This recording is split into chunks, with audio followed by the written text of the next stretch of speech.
Olá, este é o primeiro vídeo de uma série intitulada Jesus e Nada Mais, que visa apresentar Jesus tal qual descrito nos Evangelhos e dar acesso real à sua pessoa. Somos servos, membros do corpo de Cristo, incumbidos em propagar um conjunto de verdades contidas na Bíblia para salvar pessoas e sustentar a fé. Hoje vamos expor temas explícitos na Bíblia há mais de 2000 anos.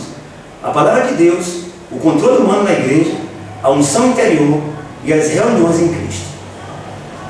A palavra de Deus. Na Bíblia está contida a vontade de Deus. Quanto mais a tomamos como alimento e não como argumento, mais nos tornamos parecidos com Deus, mais e melhor o expressamos. É na Bíblia que encontramos um conjunto de verdades com respeito à salvação, ao arrependimento, à misericórdia, à graça, ao pecado, a Deus e principalmente a relação de tudo isso comigo e com você. Para encontrarmos tal relação, precisamos da fé e de um coração puro que deseje se aproximar de Deus. Para isso devemos atentar ao que o Espírito nos fala interiormente, ou seja, a leitura exterior da Bíblia é para nos levar a ouvir o Espírito interiormente, de forma que sejamos ensinados e completados por ambos. Em Jeremias 31:33 é dito: porque esta é a aliança que firmarei com a casa de Israel. Depois daqueles dias, diz o Senhor, na mente lhes imprimirei as minhas leis, também no seu coração as escreverei. Eu serei o seu Deus e eles serão o meu povo. A palavra coração nesse versículo reporta uma ideia de relação íntima e pessoal, e isso ainda no Antigo Testamento. Mesmo ali, Deus não precisava de tradutores. Não deveríamos, portanto, terceirizar nossa fé, pois quem será responsabilizado pelo quanto de Deus nós expressamos? Não só isso, mas a leitura diária da Bíblia, feita com aplicação pessoal, percebendo o que Deus tem para falar com você, torna maior nossa dependência de Deus e independência de interpretações alheias. A leitura da Bíblia não é apenas a busca de significados e traduções, que levam a revelações ou entendimentos complexos, mas o acréscimo da vida de Deus, a fim de nos tornar parecidos com Ele. A melhor interpretação da Bíblia ainda será menor que ela. Qualquer forma de escravização é contrária à liberdade que o Espírito oferece e deve ser, portanto, rejeitada.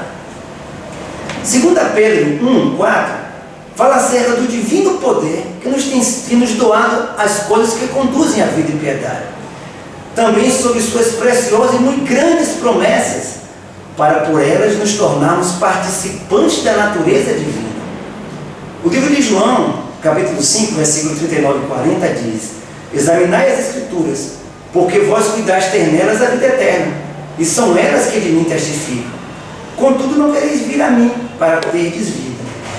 A vida que o versículo se refere é o nosso alvo.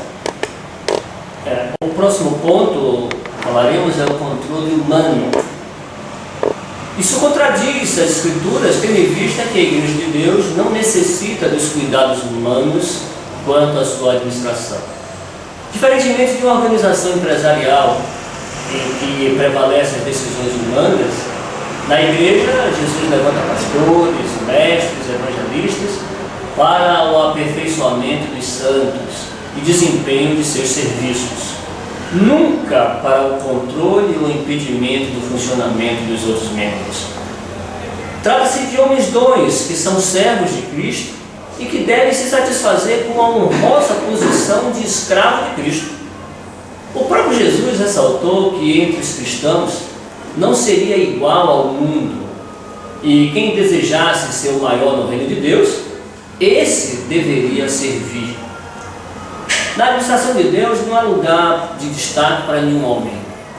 Somos recomendados a considerar cada irmão como superior a nós mesmos. O próprio Senhor deu exemplo, pois, sendo Deus, não julgou com usurpação ser igual a Deus. Antes, a si mesmo se esvaziou. É espantoso e igualmente maravilhoso não ver na Bíblia nenhuma administração ou controle humano, mas apenas o controle do Espírito sobre sua igreja. Ele, de fato, é o cabeça e suficientemente capaz de conduzir seus muitos filhos, segundo seu bom prazer. Podemos apenas cooperar com Ele por sermos membros do seu corpo, conforme a sua vontade. Precisamos permitir que o Senhor Jesus nos conduza, pois nenhum de nós está autorizado a interferir na sua condução. Tão somente que somos gratos por termos sido incluídos em seu corpo como membros uns dos outros. O próximo assunto é acerca da unção. Em 1 João, capítulo 2, versículos 20 e o versículo 27, é dito o seguinte: que nós possuímos a unção que vem do Santo, e que esta unção, sendo o próprio Espírito de Jesus dentro de cada um de nós, claro, após nós sermos convertidos e o recebermos, nos ensina todas as coisas. E essa unção é verdadeira e não é falsa. E que devemos permanecer nela. Não temos necessidade de que alguém nos ensine. Essa unção, que é o próprio Jesus dentro de nós, nos conduz interiormente acerca de como nos vestir, como falar, como viver. Tanto nas coisas simples como nas coisas mais complexas da vida. Basta simplesmente nos voltarmos a Deus, tendo comunhão íntima e viva com Ele no nosso espírito, seja em oração, seja na leitura da Bíblia, seja louvando o Senhor, seja reunindo-nos com todos aqueles que de coração puro invocam o seu nome.